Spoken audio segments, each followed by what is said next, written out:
श्रीमती रेखा गुप्ता जी के करकमलों से ग्रहण कर रही हैं।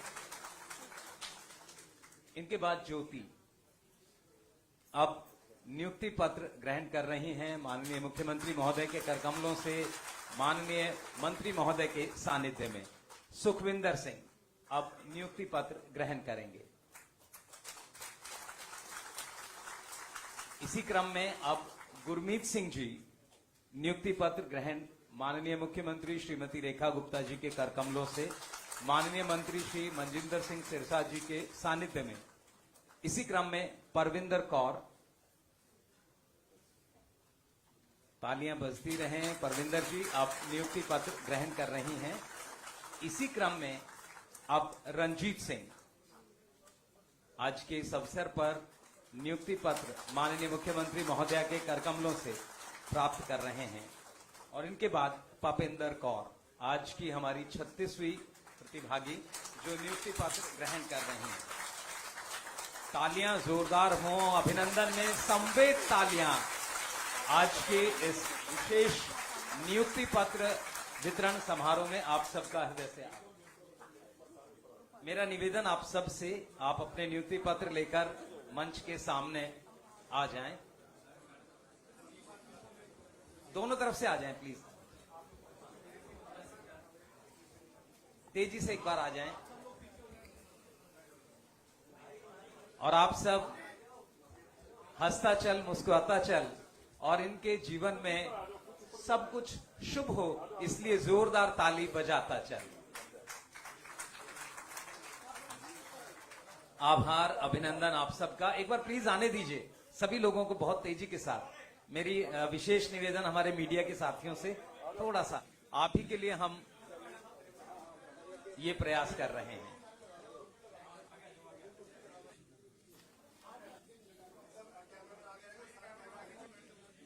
बहुत बहुत आभार, बहुत बहुत अभिनंदन।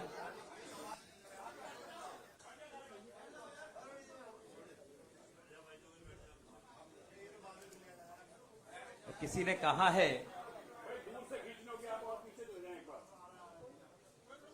बहुत ही आराम से आप लोग लें।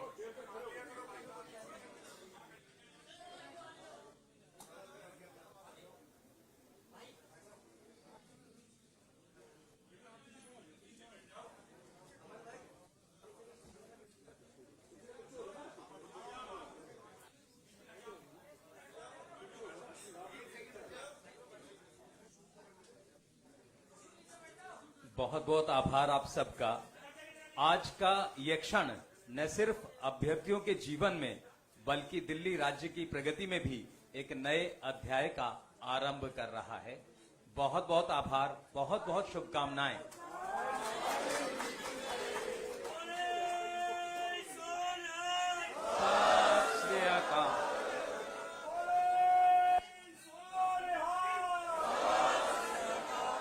बहुत बहुत आभार। मेरा निवेदन अब सभी से सब अपना स्थान ग्रहण करें।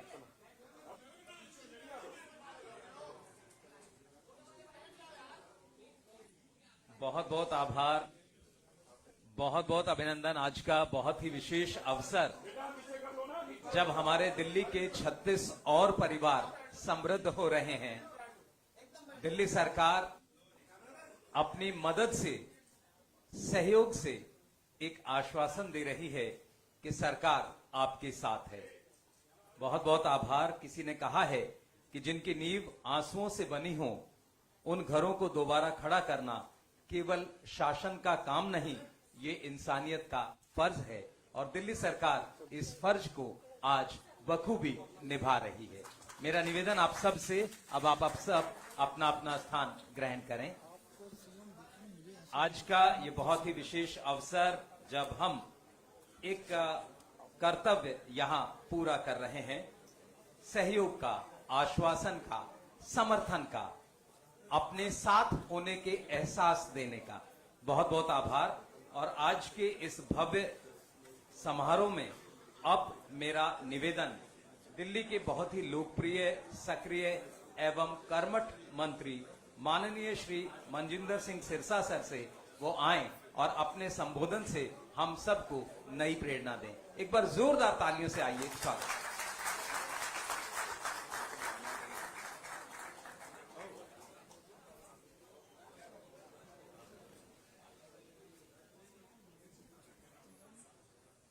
हमारे दिल्ली के बहुत ही आदरणीय, बहुत तेजस्वी एक ऐसी माननीय मुख्यमंत्री जो दिल्ली में मां के रूप में, बहन के रूप में, बेटी के रूप में काम कर रही हैं, ऐसी हमारी रेखा गुप्ता जी, हमारे बहुत ही सम्मानित डिविजनल कमिश्नर सेनवाल साहब, डिप्टी कमिश्नर हेडक्वार्टर, और आज दिल्ली सिख गुरुद्वारा मैनेजमेंट कमेटी के ऑफिस बीयरर्स, बीजेपी के सिख सेल के सभी ऑफिस बीयरर्स, और आज जो 1984 के हमारे पीड़ित परिवार हैं, जो लंबे समय से इस पीड़ा को झेल रहे हैं। पहले तो इस बात की पीड़ा, जो दर्दनाक हादसा उन्होंने झेला, 1984 की जो पीड़ा उन्होंने झेली, परमात्मा किसी के सपने में भी ऐसा बुरा वक्त ना लाए, सपने में भी। मुख्यमंत्री जी, कई परिवार ऐसे हैं, क्योंकि मैं बहुत समय से इनके बीच में काम कर रहा हूं, जिनके एक एक परिवार के 15-15, 16-16 लोग उनकी आंखों के सामने जिंदा जला दिए गए। 15-15, 16-16 लोग, किसी के 3-3 जवान बेटे, किसी मां, एक मां जगदीश कौर है जिसके केस के अंदर सज्जन कुमार को उम्र कैद हुई है। आप देखिए, उसके हस्बैंड जो थे सरदार साहब, उनके वो 1971 की जंग जीतकर आए, डिस्टिंग्विश्ड ऐसे अफसर थे, उनको उनकी धर्मपत्नी के सामने जलाया गया, उनके बेटे को उनके सामने जलाया गया, और उनका बेटा आज मरा, जिसके सांस नहीं निकल रहे थे, और मां उसका सिर गोदी में रखकर, आस पड़ोस में से कोई उसकी आग बुझाने भी नहीं आ रहा था, और मां जले हुए बेटे का गोदी में सिर रखकर क्या अरदास करी, ये नहीं कह रही थी कि तेरी जान बच जाए, अब ये अरदास करी थी कि श्वास निकल जाए। कोई बॉडी को हाथ लगाने वाला नहीं था, कोई उसको पानी पिलाने वाला नहीं था। उस मां ने उस दिन प्रण लिया कि मेरी जिंदगी में, जब मेरा परिवार ही सब चला गया, और आप सोचिए कि उसी बाहर सड़क के ऊपर अपने घर का फर्नीचर तोड़कर अपने बच्चे का संस्कार किया। ऐसी पीड़ा और ऐसा दर्दनाक हादसा इस 1984 में हमारे भाइयों ने भुगता है। और उसके बाद जो कोई इंसाफ लेने जाता था, उनको इंसाफ नहीं लेने दिया जाता था। आप सुनकर हैरान होंगे, जो सज्जन कुमार के खिलाफ विटनेस थी, उनके एक बेटे को रात सोए को तेल डाल के आग लगा दी क्योंकि विटनेस दे रहा है, और दूसरी बहन, उसकी बेटी के साथ जो किया वो मैं शब्दों में बयान नहीं कर सकता। ऐसे ऐसे दर्दनाक मंजर हैं कि अगर इंसान उन्हें पढ़ना शुरू करे, उन्हें पूछना शुरू करे, तो अपनी जिंदगी रोते निकल जाए तो भी उसका दर्द कम ना हो। ऐसे ऐसे दर्दनाक मंजर है। और हमने इस लड़ाई को सड़कों पे भी लड़ा, कोर्ट कचहरियों में भी जाके लड़ा, लंबे समय तक हम इस लड़ाई को लड़ते रहे। आप सोचिए मुख्यमंत्री जी, दिल्ली के अंदर कांग्रेस की मुख्यमंत्री केवल इसलिए नौकरियां नहीं दे रही थी, उनको लगता था कि जब ये अखबारों में रोज छपा करेगा, कोर्ट के ऑर्डर थे कि फिर मुझे जवाब देना मुश्किल हो जाएगा। फिर केजरीवाल की सरकार आई, हमने बड़ी दरख्वास्त लगाई, कोई नहीं सुनी। फिर हमारी दिल्ली सिख गुरुद्वारा मैनेजमेंट कमेटी, मेरे को ये सेवा सौभाग्य प्राप्त हुआ और मैं इसको लेकर हाई कोर्ट में गया। मैं हाई कोर्ट में खड़े होकर जज साहब ने 3 तरीके पढ़ी, तो मैंने जज साहब से पूछा कि आप इतनी अर्जेंसी, आप कहते हैं हर केस के अंदर लोगों को यहां पर डांटते भी है, मुझे इतना समझा दीजिए, क्या आपको लगता है कि इससे ज्यादा और अर्जेंसी वाला केस आपके पास कोई है? आप कह रहे हैं आज समय नहीं है। जज साहब was forced to answer it, और उन्होंने उसी वक्त स्टैंडिंग इंस्ट्रक्शन देके ऑर्डर पास किया, लेकिन किसी सरकार के जू नहीं सकी। मैं अपने मुख्यमंत्री जी का, मेरे देश के गृह मंत्री अमित शाह जी का धन्यवाद करता हूं। मैं, आत्मा सिंह लुबाना जी इधर बैठे हैं, जगदीप सिंह कालों, हम लोग जब माननीय गृह मंत्री जी के घर जाकर मिले, हमने उनको इस पीड़ा के बारे में बताया, तब जाके इसकी फाइलें शुरू होनी हुई। और मुख्यमंत्री जी की सरकार बनते सबसे पहला काम क्या किया, आप सुनकर हैरान होंगे। आपने पिछले दिनों में देखा कि गुरु तेग बहादुर जी के शहीदी पुर्व पे कितनी भावना के साथ इन्होंने सेवा करी। तो मैं आपको बताना चाहता हूं, ये ऐसी पहली मुख्यमंत्री होंगी जिनके मन में ऐसी भावना और ऐसे भाव थे। पहली मीटिंग में ये डिस्कशन की गई कि क्यों अब तक ये केस सब लटके हुए हैं, सरकार नौकरियां देने को तैयार नहीं है जी। तो कहा गया कि तुरंत जो भी हम कर सकते हैं करिए, लेकिन इनको हर हालत में अगले 2 महीनों में नौकरियां देनी है। और आप देखिए, ये देश के इतिहास में पहली बार हुआ है, कैबिनेट बैठी, कैबिनेट ने ये फैसला लेना था, माननीय मुख्यमंत्री जी ने जो बड़े फैसले लिए वो शायद इतिहास में लिखे जाएंगे। एक सरकारें वो थी जो लोगों के गले में टैर डालकर आग लगा रही थी, और एक सरकार वो थी जो उनके जख्मों पे मरहम लगाने के लिए किसी हद तक भी जा रही थी। मैं आज आपको बताना चाहता हूं, जो अब तक के फैसले हुए ये कोई कर नहीं सकता। क्या 1984 के पीड़ित परिवारों के बच्चों को, जितने भी ऐसे पीड़ित परिवार हैं, अगर एक परिवार के एक से ज्यादा भी लोग गए हैं तो उनको एक से ज्यादा भी नौकरियां दी जाएंगी। दूसरा, इन नौकरियों की कोई उम्र सीमा नहीं होगी। अगर किसी की उम्र 60 साल हो गई है तो उसके आगे बच्चों को नौकरी दी जाएगी। ये पहले कभी नहीं हुआ। और मैं सेनवाल साहब के धन्यवाद करता हूं, जब मुख्यमंत्री जी ने कहा, अफसर डर जाते हैं, यार हम तो अफसर हैं, ये तो पॉलिटिकल लोग हैं, चले जाएंगे। जब ये फैसला किया तो सेनवाल जी मीटिंग में थे, माननीय मुख्यमंत्री जी ने कहा कि हर परिवार को देनी है, और कहा कि कोई उम्र सीमा नहीं है। और एक बात जो कही कि जिन लोगों को अगर नौकरी दे भी दी है और उनका साल 2 साल ही अगर बचते 58 साल उम्र है या 55-56 साल है तो कोई बात नहीं, उनको कहिए आप छोड़ दीजिए, आपके बच्चों को आगे देंगे। ये इतिहास में आज तक इससे पहले कोई नहीं बता सकता कि देश के इतिहास में ऐसा कोई कानून हो, देश के इतिहास में ऐसी कोई एक भी परंपरा रही हो, या देश के इतिहास में किसी भी सरकार ने एक ऐसा फैसला लिया हो कि तुम एक छोड़ो, तुम्हारे बच्चों को भी देंगे। ऐतिहासिक फैसला करके मुख्यमंत्री जी ने आपकी ये दर्द को, पीड़ा को समझा है। आज हम जब खड़े हैं, गुरु तेग बहादुर जी की महान शहादत इस दिल्ली में हुई। मुख्यमंत्री जी, जो आपके हिस्से सेवा आई है ना, ऐसा नहीं है परमात्मा ने आपको जो सेवा दी आप बड़े भाव से करते हैं, पर यह भाव भी परमात्मा से आपको मिला है। जब परमात्मा चाहे तभी ऐसी सेवा प्राप्त होती है। गुरु तेग बहादुर साहिब जी की 350 साला शहादत पर्व मनाना, इस देश के अंदर जिस तरीके से पूरी सरकारें मना रही हैं, लेकिन दिल्ली ने अद्भुत काम करके दिखाया। आप लोग लगभग सब वहां पे आए होंगे। ਤੁਸੀਂ ਇਹ ਦੱਸੋ, ਆਪਣੇ ਜੀਵਨ ਕਾਲ 'ਚ, ਇੱਥੇ ਬਜ਼ੁਰਗ ਵੀ ਬੈਠੇ ਨੇ, ਵੱਡੇ ਬੈਠੇ ਨੇ, ਆਪਣੇ ਜੀਵਨ ਕਾਲ 'ਚ ਤੁਸੀਂ ਇੰਨਾ ਭव्य ਸਮਾਗਮ ਪਹਿਲਾਂ ਦੇਖਿਆ? ਇਮਾਨਦਾਰ ਨਾਲ ਬੋਲਿਓ, ਮੇਰੇ ਬੋਲਣ ਨਾਲ ਨਾ ਬੋਲਿਓ ਜੀ, ਗੁਰੂ ਨੂੰ ਸਾਖੀ ਕਹਿ ਕੇ ਬੋਲਿਓ ਜੀ, ਨਹੀਂ ਤਾਂ ਚੁੱਪ ਕਰ ਜਿਓ ਜੀ। ਦੇਖਿਆ ਐਸਾ ਪ੍ਰੋਗਰਾਮ ਪਹਿਲਾਂ? मैं अपनी जिंदगी च यही गल अगली कहनी सी। मैं अपनी जिंदगी, मैं माननीय मुख्यमंत्री जी को कहता हूं तो शायद उनको कई बार लगता होगा कि मेरी सिख होने के नाते भावना इसने बोलता हूं।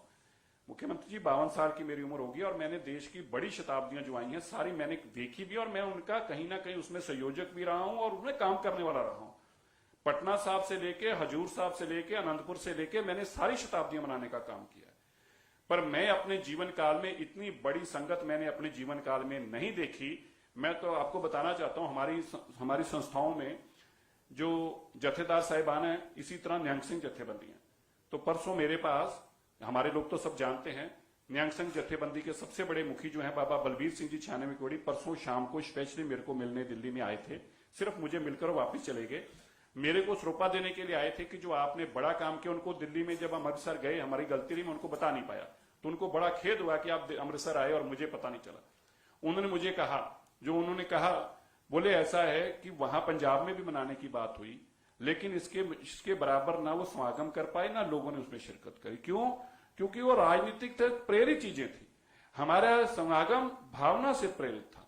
हमारे समागम के अंदर मुख्यमंत्री जी मुख्यमंत्री के रूप में नहीं, एक सेवादार के रूप में, एक सेवक के रूप में, कि जिसको सेवा करने का ना, गुरु साहब ने कहना, सेवक को सेवा बने आई। ये जो सेवा बने आई, उस भावना के साथ माननीय मुख्यमंत्री जी ने सेवा करी।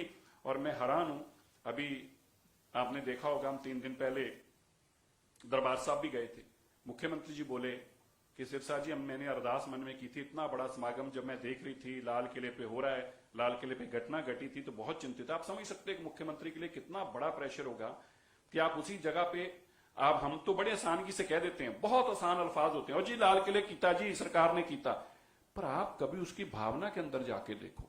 आपने उसका एक पहलू देखा है, आप उसका दूसरा पहलू कभी समझ कर देखो। एक मुख्यमंत्री चुने मुख्यमंत्री के ऊपर कितना अनड्यू प्रेशर होगा कि ये परमात्मा ये सारा ठीक निपट जाए, नहीं तो लोग तो मुझे नहीं छोड़ेंगे, ऐसी भावना। और हमने तो कभी सोचा नहीं होगा, ऐसी अरदास परमात्मा के चरणों में करी, गुरु ग्रंथ साहिब महाराज जी के चरणों में, कि ये सारा समागम, भव्य समागम, इसी तरह सुख शांति और सम्मान के सत्कार से पूरा सिरे चढ़ जाए तो मैं श्री दरबार साहब में नतमस्तक होने आऊंगी। मुख्यमंत्री जी अपनी सारी कैबिनेट को लेके श्री दरबार साहब न केवल नतमस्तक हुई, न केवल नतमस्तक हुई, बल्कि दिल्ली की मुख्यमंत्री ने जाकर वहां पर भी बर्तनों की सेवा की और ये भावना के साथ की कि परमात्मा हमेशा मेरे से इसी तरह महान सेवा रहता रही। अकेली मुख्यमंत्री ऐसी हैं, दिल्ली में 10 साल तक पुरानी सरकारें रही, उससे पहले 15 साल तक रही, किसी ने नहीं सोचा, सोचना भी नहीं है। क्यों उन्होंने नहीं सोचना? क्योंकि सोचने के लिए भावना चाहिए होती है। जब आप कोई पॉलिटिकल काम करते हैं, राजनीतिक काम करते हैं, तो परमात्मा की वो चौखट पे प्रवान नहीं होता। जब आप राजनीतिक भावना से काम करते हैं तो परमात्मा के दर पर वो प्रवान नहीं हो सकता। लेकिन जब आप श्रद्धालु के रूप में, एक सेवक के रूप में सेवा करते हैं, वो परमात्मा के दर पे प्रवान भी होता है। और गुरु साहब ने कहा ना, एक कदम चल के जो चल के जाता है, परमात्मा उसको गले भी लगाते हैं और उसकी सेवा को प्रवान भी करते हैं। सो मैं धन्यवाद करता हूं आपका भी और मेरी माननीय मुख्यमंत्री का। मुझे फक्र है कि मुझे ऐसे मुख्यमंत्री के साथ सेवा करने का मौका मिला, जिस मुख्यमंत्री के मन में उतना ही भाव है जितना एक सिख के मन में भाव होता है गुरु ग्रंथ साहिब और गुरु साहिबानों के प्रति, उतना ही हमारे मुख्यमंत्री के मन में भाव है। इसके लिए मैं माननीय मुख्यमंत्री जी का बहुत बहुत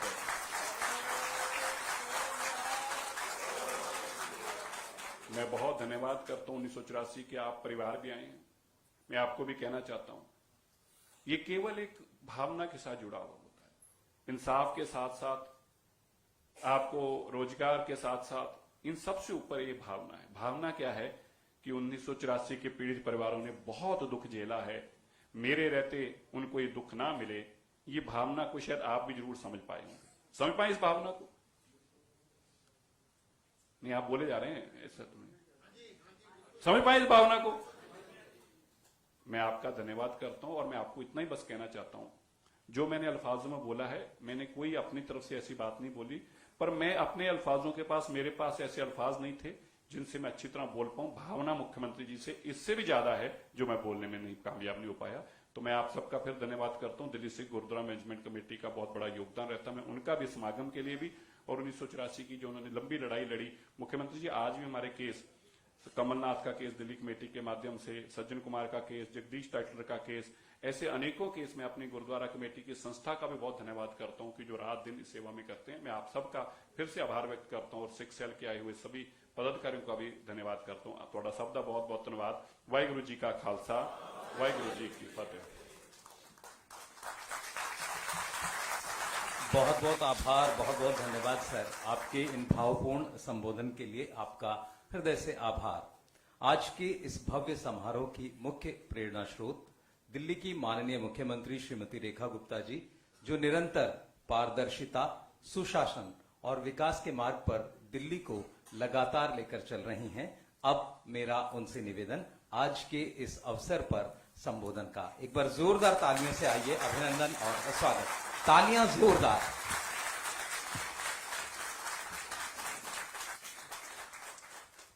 वाहिगुरु जी दा खालसा ते वाहिगुरु जी दी फतेह।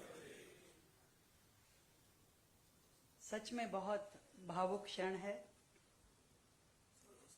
जिस तरीके से सिरसा जी ने बताया, वो 84 के दंगे हम सबने अपनी आंखों से देखे। मेरी उम्र भी 10 साल की थी।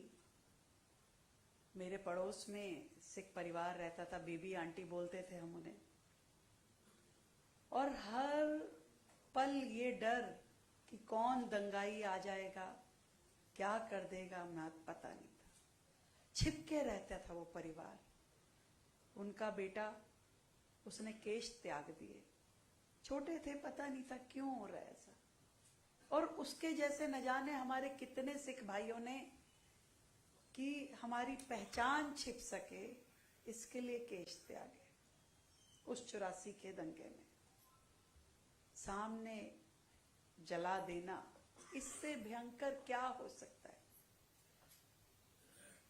कभी जलियांवाला बाग ने सीने पे गोली खाई थी, पर जिंदा जला देने का देश में ऐसा इतिहास, बर्बर इतिहास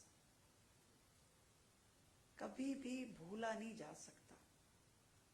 और वो तकलीफ जो आप सबके दिलों में है वो कम भी नहीं की जा सकती। मैं ये मानती हूँ कोई आर्थिक सहायता, कोई नौकरी शायद उस तकलीफ को कम नहीं कर सकती। ये तो एक सेवा है जो सरकार अपनी ओर से इन परिवारों को देके थोड़ी उस तकलीफ में मलहम का काम कर सके, ऐसा प्रयास करे। मैं आज यहाँ पर अपने उन सभी परिवारजनों को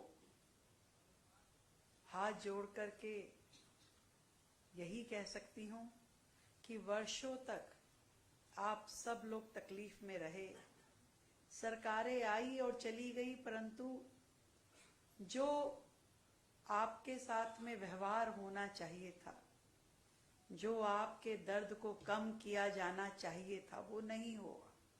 मुझे आज भी राजीव गांधी जी के वो शब्द कानों में गूंजते हैं जब उनसे किसी ने कहा कि भाई इतने दंगे हुए, इतने सिख बंधुओं को मार दिया गया, और उन्होंने कहा कि जब एक बड़ा पेड़ हिलता है तो धरती तो हिलेगी ही जब बड़ा पेड़ गिरता है।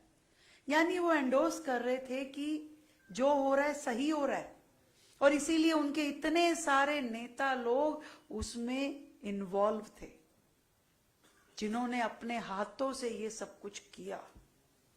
एक कहानी नहीं है जो सिरसा जी ने बताई, कैसी इतनी हजारों कहानियां हैं जो छिपी हुई हैं, कहते नहीं बन रही है। इतना दर्दनाक वाकया जो इतिहास में दर्ज है, इतिहास शर्मिंदा है ऐसे लोगों पे। और देखिए कितने आराम से वो सारे केस बंद कर दिए गए थे, छोड़ दिए गए थे। ये तो नरेंद्र मोदी जी के आने के बाद जब उन्होंने एसआईटी का गठन किया और दोबारा से सारे केसेस खुलवाए, तब इन लोगों को सजा मिलनी शुरू हुई। सालों बाद तब वो सजा मिली। आज कलेजे में ठंडक पड़ती है जब इन लोगों को सलाखों के पीछे देखते हैं, जब इनको कोर्ट ने सजाएं दी। नहीं तो चले गए थे, छूट गए थे। तब सरकार ने आकर के मुआवजा दिया परिवारों को। हमारे जैसी सरकारों को ये कहा कि राज्य सरकारों को कि मदद कीजिए इन परिवारों की। जो आपने लड़ाई लड़ी, गुरुद्वारा प्रबंधक कमेटी ने, सिख प्रकोष्ठ ने हमारे लड़ाइयां लड़ी, कोर्टों के दरवाजे खड़खड़ाने पड़े न्याय के लिए। ये केवल दंगों की कहानी नहीं है, ये मानवता के पन्ने हैं जो इस न्याय की यात्रा में लिखे जाएंगे कि आदमी को आदमी तो समझो, बंदे को बंदा तो समझो। मैं सच में गुरु साहब का बहुत शुक्राना अदा करती हूं कि उन्होंने मुझे माध्यम बनाया आप सब तक ये सेवा पहुंचाने का।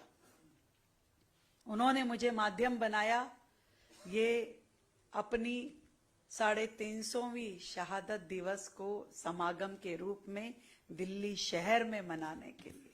उन्होंने मुझे ये सेवा दी। ये मेरा सौभाग्य है कि आज पूरे देश से भक्तों का, संतों का इतना आगमन हुआ और हम धन्य हो गए उन सबकी सेवा करके। मैं सिरसा जी को रोज कहती थी, मैंने कहा कमी ना पड़ जाए, देखो आप लंगर की कमी ना हो, व्यवस्था की कमी ना हो, सर्दी का टाइम है, लोग यहाँ के ठहर रहे हैं, पर ईश्वर की बड़ी कृपा रही। और जब ये लाल किले का हादसा हुआ तो सच में ये लगा कि अब तो ये कार्यक्रम ही कैंसिल करना पड़ेगा, कर नहीं पाएंगे। हमने फिर देश के गृह मंत्री अमित शाह जी से बात करी कि सर क्या करें, इतना बड़ा आयोजन रखा हुआ है, न्योता गया हुआ है, अब ये हादसा हो गया। कह रहे चिंता नहीं करो, तुम अपना आयोजन करो, मैं खड़ा हूं। इतनी बात उनका कहना था, हमारा दिल खुल गया।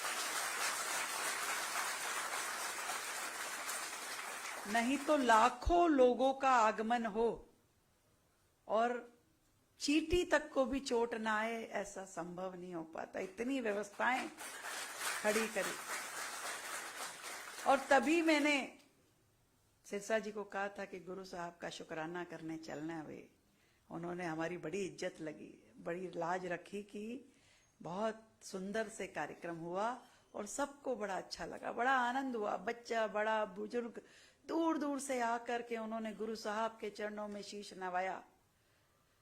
देख के मन प्रसन्न हो गया कि जिस दिल्ली ने गुरु साहब की शहादत देखी थी, आज उसी दिल्ली ने लाखों भक्तों का उनके चरणों में शीश नवाना भी देखा, उनकी शहादत को याद किया जाना भी देखा।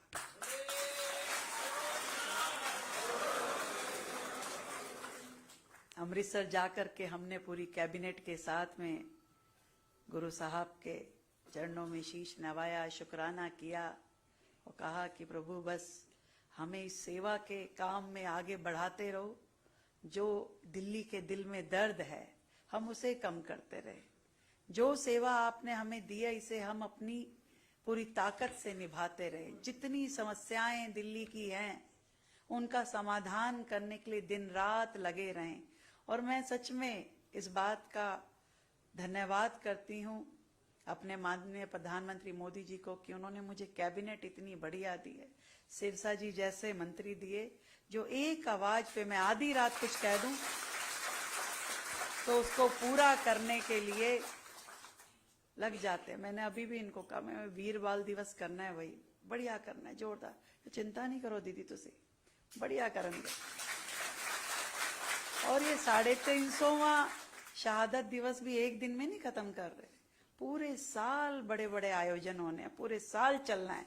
तो बस आज आप सब यहाँ हैं, हमारे सभी अधिकारी यहाँ हैं, उन्होंने हमारे भाव को समझा और इस काम को, नियमों को बिल्कुल काट छाट के मिनिमम पे लाके उन्होंने इस भावना का सम्मान किया कि हम इन परिवारों की मदद करें।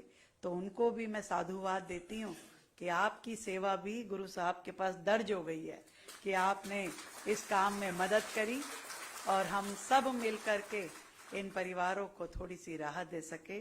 आप सबका बहुत धन्यवाद, आप समय निकाल के आए और यहाँ पर हम इन परिवारों के साथ में खड़े हो सके। बहुत बहुत धन्यवाद।